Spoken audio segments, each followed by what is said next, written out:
You're listening to Like and Follow podcast, presented by Mobile Digital.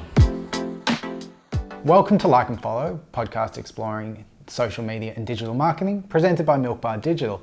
My name's Ben, and this episode we'll be talking all about Ads Manager and everything that's involved in it. To do that, I'm joined by somebody who knows a lot about Ads Manager. This is Katina. Hello.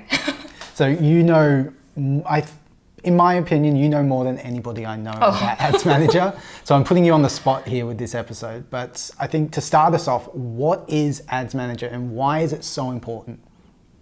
Okay, so Facebook Ads Manager, so it's a program run by Facebook. It's like a bit of their fancy software. And it's probably an area that a lot of people don't actually realize exists.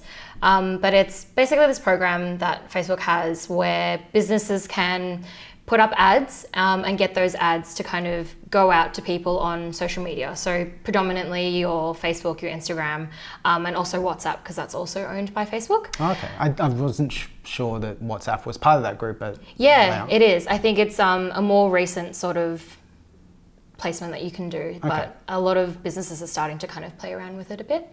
Yeah. In terms of what it can do, what are we looking at here for a brand, from a brand perspective? Yeah, so it's really cool because brands of all sizes can use the platform. You don't have to have millions of dollars to use it. It's basically whatever money you want to kind of put into Facebook to serve your ads is the amount you have to spend.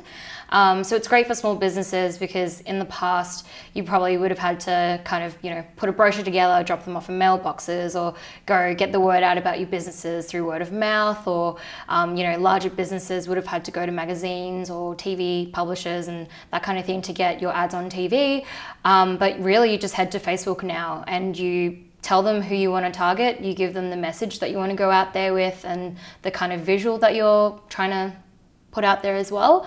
And Facebook kind of just sends it out to whoever they think is going to receive it best based on what you pop in there. Okay, and how specific are we talking in terms of who we can target for an ad? Is it a super specific sort of narrow thing, or is it a more broad sort of thing? The targeting can be, it's kind of like the world is your oyster. Okay. It can be as broad or as niche as you really want it to be. If you want to kind of hit mass market, you can literally say, I want to target everyone aged 18 to 65 in Australia. Wow. So you can literally get everyone, if you really wanted to, if you had enough budget to kind of reach that amount of people.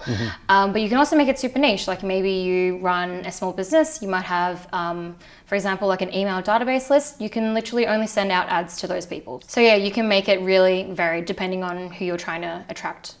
Okay. Well, I mean, for a small business, I imagine that's something really important and really quite integral to putting their brand out there. Definitely, yeah, because it is such a pay-to-play environment these days. So especially if you are a small business, even if you have, 100 followers or so, if you're lucky, only 10% of them are going to see what you're pushing out there. So if you're not using something like Facebook Ads Manager to kind of push out those messages, even to the people who are already kind of subbed into your brand, they're not going to really hear from you. So it's really important to kind of not only engage with customers that you might already have, but then also reach out to new ones. So in your experience, what do you think makes a successful ad on Ads Manager? What do they prefer for you to use? Yeah, okay. Can of worms. Okay, cool. Yeah. So in Facebook Ads Manager, you're able to kind of pick different objectives. So let's say you're, again, maybe a small business, you might want to try and really increase your Facebook likes.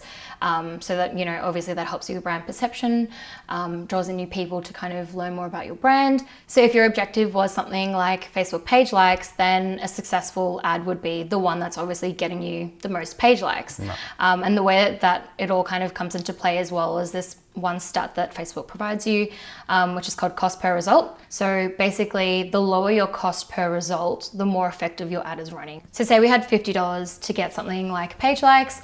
If a page like was costing you 30 cents with some ads versus 70 cents with another ad, then the one that is only costing you the 30 cents is obviously the most effective because your $50 is going to spread a lot further. Makes sense. Yeah, so that's probably one sort of metric that you can look at, but really sometimes even that in itself isn't that good of an indicator. It's kind of like you've got to look at the wide range of stats that Facebook gives you and kind of pull something together. Because imagine if you have like a super niche business and you don't really have a large target market, then of course it's going to be more expensive to reach that target market.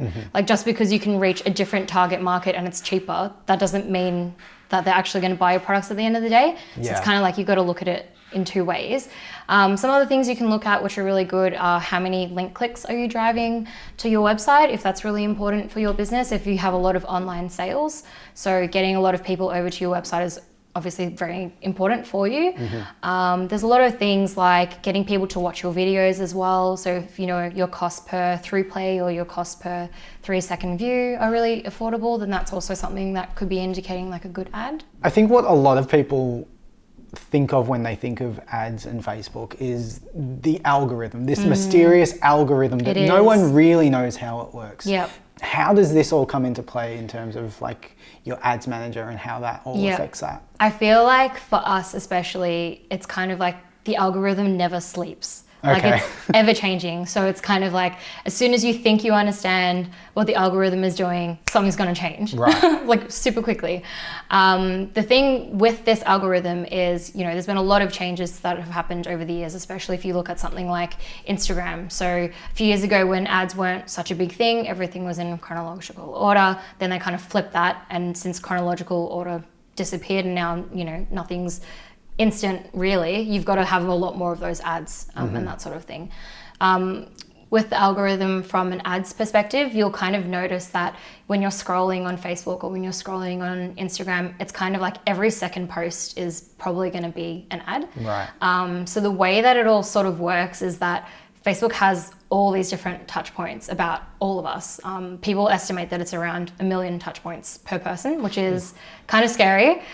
So basically Facebook has a lot of information about us depending on like what websites we've visited, you know, what sort of videos we've watched on Facebook, have we liked certain posts, commented on certain posts and that sort of thing. And the more that we do online, the stronger the algorithm gets to kind of predict what we want to see. And that really plays into the sort of ads that you are presented. Okay.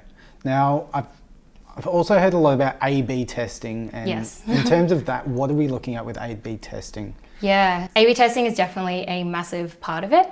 I'd say if you're not A/B testing at the moment, then you're literally throwing money down the drain. It sounds incredibly harsh, but the way that it used to be a few years ago is, let's say you have this one campaign and you've got a budget of $200.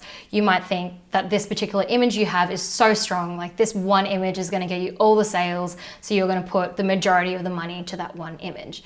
Whereas now, if you do that, even if your cost per result, for example, is extremely high, like it's costing you $2 to get something to happen, Facebook doesn't care. They're going to spend your money regardless. Right. So even if your ad isn't successful, if you've assigned it a certain budget, it's just going to keep spending.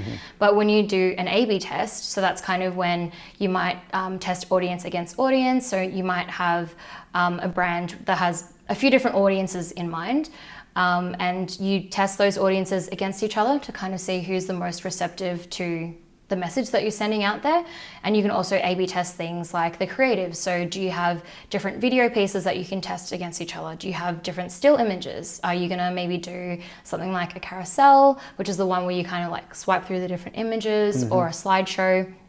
Pop those in. And you can even test things like copy. Like sometimes adding a couple emojis to a caption might be a difference between a successful ad versus not. So by giving Facebook all these different options or all these different A/B tests, you're basically giving them to the algorithm and you're saying, please let us know what's working best.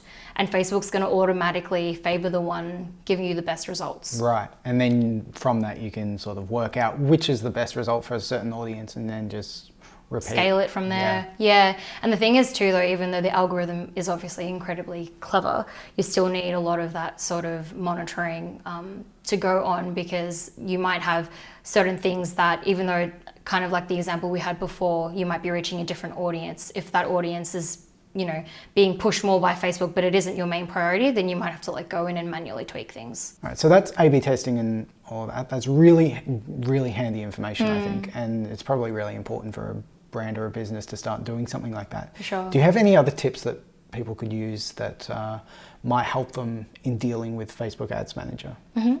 I think that, so there is a boost button and then there's Ads Manager. Yeah. So I'd say if you're currently boosting with the button, look away from the button. Okay. Start using Ads Manager, especially if you're spending a decent amount of money. You're going to get a lot more bang for your buck on Ads Manager because there's a lot more things that you can do. Yeah. And then I'd say that when you're on Ads Manager itself, don't just, I guess, rely on the numbers that are immediately given to you. So looking beyond the initial stats that are there on the screen and digging down into what they have, different breakdowns and different performance sort of stats that you can look into.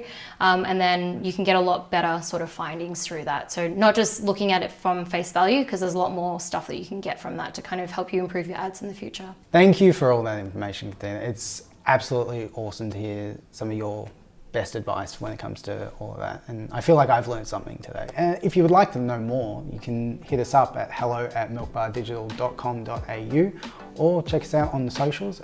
Everything is at Milkbar Digital. Thanks.